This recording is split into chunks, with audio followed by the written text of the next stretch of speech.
Hola chicos. Bienvenidos a un nuevo video. ¿Alguna vez les ha pasado que tienen un backend que se comunica con una API externa? Esto puede generar demoras e incluso consumo de peticiones en la API externa. Es por eso que hoy vamos a construir una aplicación con Spring Boot, MySQL y Docker, el cual usará un patrón llamado cache aside, es decir, que primero consultará a nuestra base de datos y si no encuentra el resultado, recién ahí consultará a una API externa. En este tutorial vas a aprender cómo estructurar una API profesional en capas, cómo optimizar llamadas a APIs externas, cómo usar Docker para levantar todo en segundos. Y al final tendrás un proyecto listo para producción. Como ejemplo, imagina que tienes una app que consulta el tipo de cambio. Cada vez que haces una consulta, consumes una API externa y generas latencia. ¿La solución?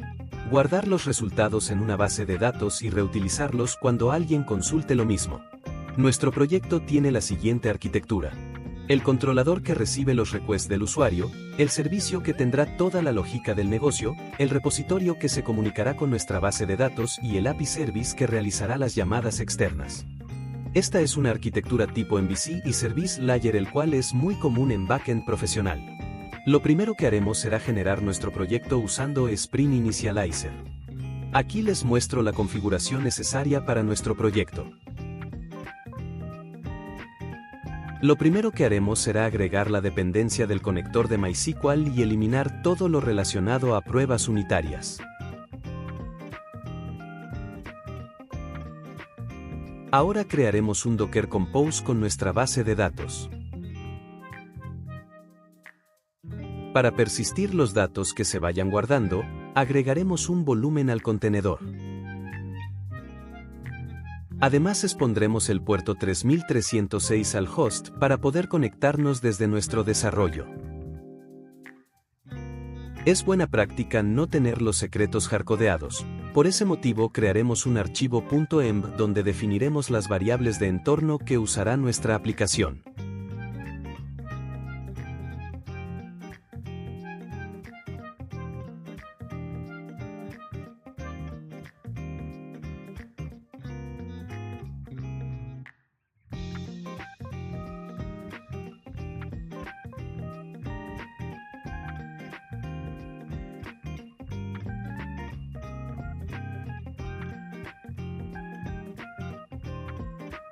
En lo personal prefiero trabajar el properties como un archivo YAML.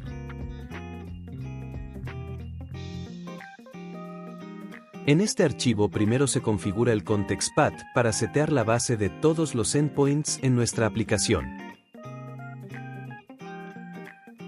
La propiedad config import permite que nuestra aplicación lea un archivo .env en la raíz de nuestro proyecto. También tenemos configuradas las propiedades necesarias para la conexión a la base de datos. Y si observas, tenemos los valores de conexión parametrizados con las propiedades en nuestro archivo .env. Finalmente tenemos unas propiedades adicionales que las usaremos después para conectarnos a una API externa.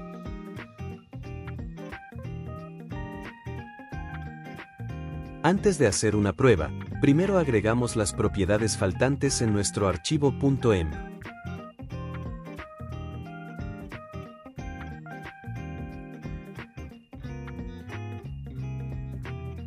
Ahora sí, ejecutamos el proyecto. Y como podemos ver, la aplicación levanta sin problemas.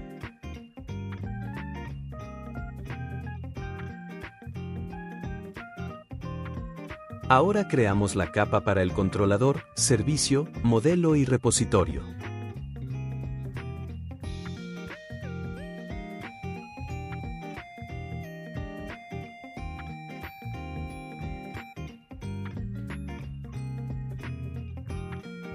Creamos nuestro modelo, el cual será una representación de la tabla Exchange en la base de datos. El valor definido en la propiedad TableName será el nombre de la tabla en la base de datos. Además agregamos un atributo para el identificador único, un atributo para la moneda base de cambio, otro atributo para la moneda a la que queremos cambiar y un atributo que defina el valor de cambio. Finalmente tenemos los getter y setters respectivos. Ejecutamos nuestro proyecto y vemos que todo compila bien.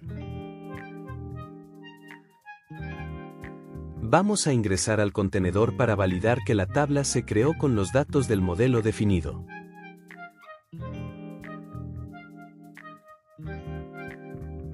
Aquí vemos que la tabla existe con el nombre definido en la propiedad TableName.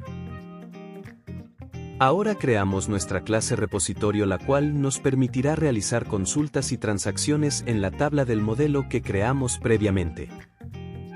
En esta clase definimos un método buscar, el cual, si observas bien, usa los atributos de moneda base y moneda de cambio definida en nuestra entidad. Este método retorna un opcional, el cual nos permitirá manejar validaciones en el futuro.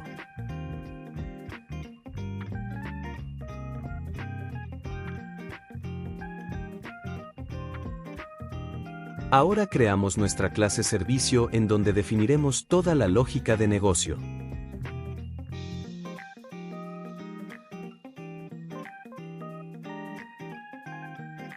Agregamos un objeto del repositorio que creamos y lo instanciamos mediante inyección de dependencias.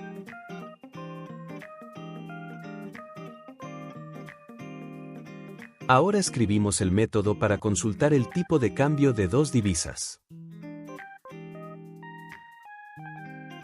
Como parámetros agregamos las divisas y como resultado nos devolverá una instancia del modelo que creamos. Por el momento, en caso que no encuentre un resultado en la base de datos, nos generará una excepción con un mensaje personalizado. Finalmente, creamos un controlador REST con la ruta Chain.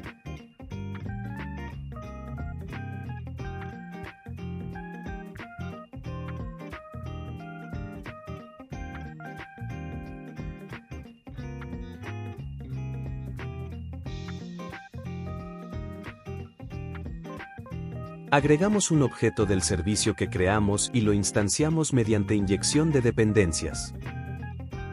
Finalmente agregamos un endpoint que nos permitirá enviar las divisas como parte de la URL. Probamos nuestro endpoint realizando un curl. Y para este ejemplo usaremos el par de divisas USD y PEN. Podemos apreciar que como resultado nos devuelve un error con el texto que colocamos en el servicio en caso que no encuentre el par de divisas en la base de datos. Ahora, antes de continuar, necesitarán crear una cuenta en esta página web que expone un endpoint de cambio de divisas completamente gratis. Una vez que inicien sesión tendrán una pantalla como esta donde podrán copiar su API key. Después volvemos a nuestro proyecto y agregamos las variables de entorno para poder usar la API gratuita de cambio de divisas. Y como hemos cambiado el contexto de las variables de entorno, detenemos el proyecto y lo volvemos a ejecutar. Y finalmente les muestro el lugar de nuestro archivo de propiedades donde usaremos las variables de entorno. Ahora necesitamos crear un archivo appconfig que nos servirá para poder inicializar objetos REST template mediante inyección de dependencias.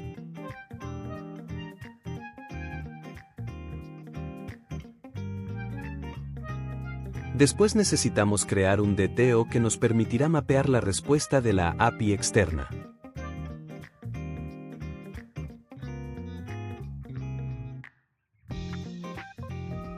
En la capa de servicios, vamos a crear una clase API Service que nos permitirá conectarnos a la API externa.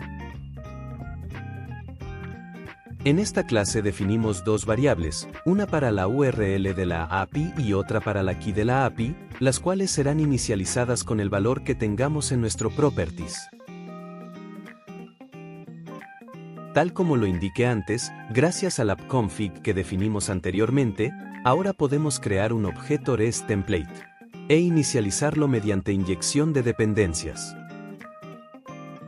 Finalmente tenemos el método que hará la llamada a la API externa. Este método recibe como parámetros el par de divisas y devuelve el tipo de cambio. Regresando al servicio que tiene nuestra lógica de negocio. Primero vamos a agregar un objeto API Service y lo instanciaremos usando inyección de dependencias.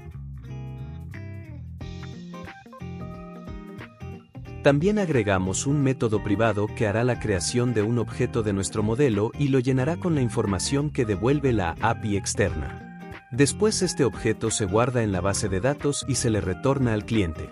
Finalmente, en el método principal, cambiamos el error por defecto y decimos que si la base de datos no devuelve nada, entonces que llame al método que invoca a la API externa y guarda el resultado en la base de datos. Nuevamente probamos nuestro endpoint realizando un curl. Vemos de que la primera llamada toma su tiempo, pero el resto de llamadas es mucho más rápido. Hasta aquí hemos terminado lo que es la construcción de nuestra aplicación. Ahora vamos a crear nuestro Dockerfile, el cual nos permitirá crear una imagen que empaquetará a nuestra aplicación para después desplegarla en cualquier servidor con Docker. Este Docker que les comparto usa una estrategia multi-stage. El primer stage lo que hace es copiar todos los archivos de nuestro proyecto, después descarga las dependencias y finalmente genera el compilado del proyecto. El segundo stage copia el compilado generado en el primer stage y después lo inicia usando el comando java-jar. Usar una estrategia multi-stage nos permite dividir tareas y generar imágenes mucho más livianas. Ahora construimos nuestra imagen usando el comando docker build y le colocamos la etiqueta exchange 0.1.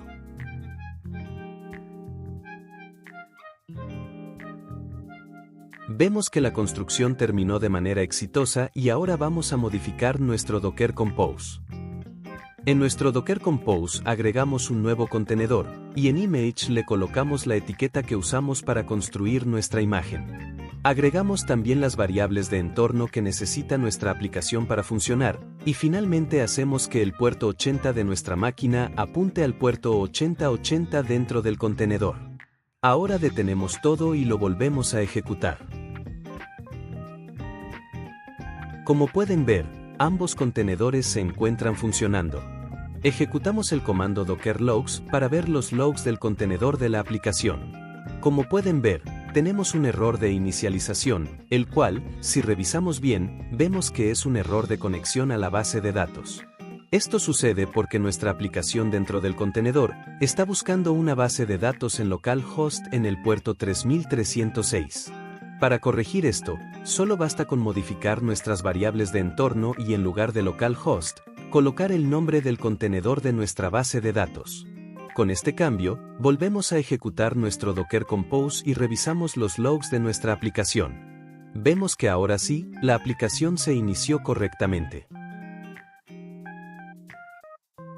Finalmente volvemos a probar el curl y en esta ocasión eliminamos el puerto 8080, ya que definimos que el contenedor expondrá el puerto 80. Ahora les mostraré cómo se ve el registro en la base de datos del par de divisas que hemos usado como prueba.